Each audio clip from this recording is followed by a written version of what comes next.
검찰청사에 있었다는 술자리 의혹, 핵심과 추가로 취재한 내용 알아보도록 하겠습니다. 황정 기자와 함께합니다. 어서 오십시오. 네. 지금 이화영 씨 측에서는 술자리가 있었고 안주도 있었다. 그리고 그 안주를 사온 사람의 실명까지 공개를 했습니다. 오늘 그분하고 통화를 하셨다고요? 네, 쌍방울 전 직원 A씨인데요. MBN과의 통화에서 연어를 산 적은 전혀 없다 이렇게 말했습니다. 네.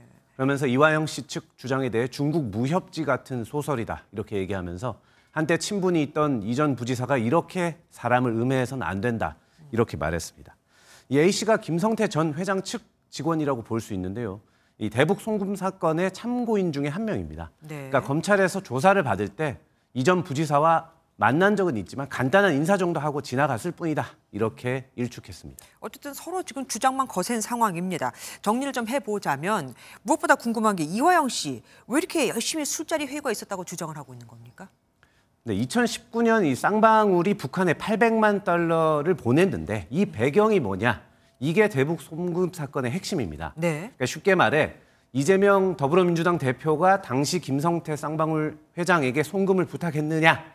이게 중요한 겁니다. 네. 이 처음에는 이 김성태 전 회장과 경기도에서 북한 분야를 담당한 이화영 전 부지사 모두 이 대표와의 연관성을 부인했습니다. 근데 번복했잖아요.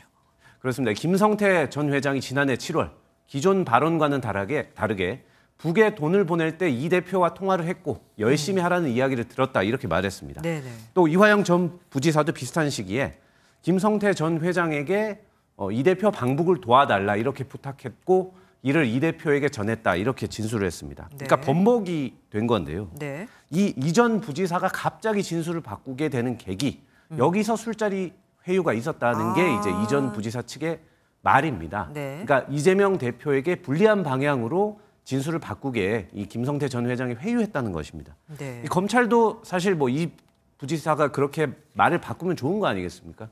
그래서 이 술자리를 그건 이제 검찰 측을 바라보는 입장이죠. 그렇습니다. 예. 그래서 이 술자리를 묵인했다는 게 이 전 부지사 측의 주장입니다. 그런데 이 회유설이 사실 처음 나온 게 아닙니다. 그 총선에서 민주당이 압승을 하니까 이제 갑자기 이슈가 되는 것도 좀 이상해요. 그렇습니다. 알고 보면 지난해 12월 말에 이 전 부지사 측이 이미 유튜브 방송에서 회유가 있었다 이런 말을 했습니다. 네. 주류를 제공해서 거기서 검찰청 가서 술을 마신 거예요. 보다 못해서 교도관이 검사한테 항의하는 뭐 그런 일도 있었다고 하고요. 그때는 딱히 이 이야기가 이슈가 되진 않았습니다. 그러게요.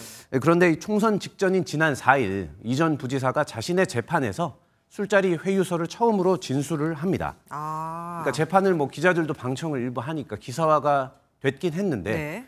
6일 뒤에 이 민주당이 총선에서 압승을 한 뒤에 정치권 이슈로까지 이게 크게 번진 것입니다. 네. 뭐 이재명 대표가 연관됐다는 진술이 술자리 회유에 의해 나왔다는 건 이제 민주당에는 조금 유리한 거 아니겠습니까? 그래서 네. 이 야당이 수원지검 항의 방문까지 한 상태죠.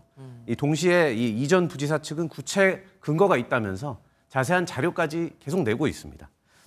그런데 이제 이게 극소수의 사람만 연루된 이슈 아니겠습니까? 네네. 그래서 이화영 전 부지사 측과 뭐 이제 김성태 회장 측 그리고 수원지검 이렇게 당분간 공방만 좀 계속될 것으로 보입니다. 예, 계속해서 지켜봐야겠습니다. 황재영 기자와 함께했습니다.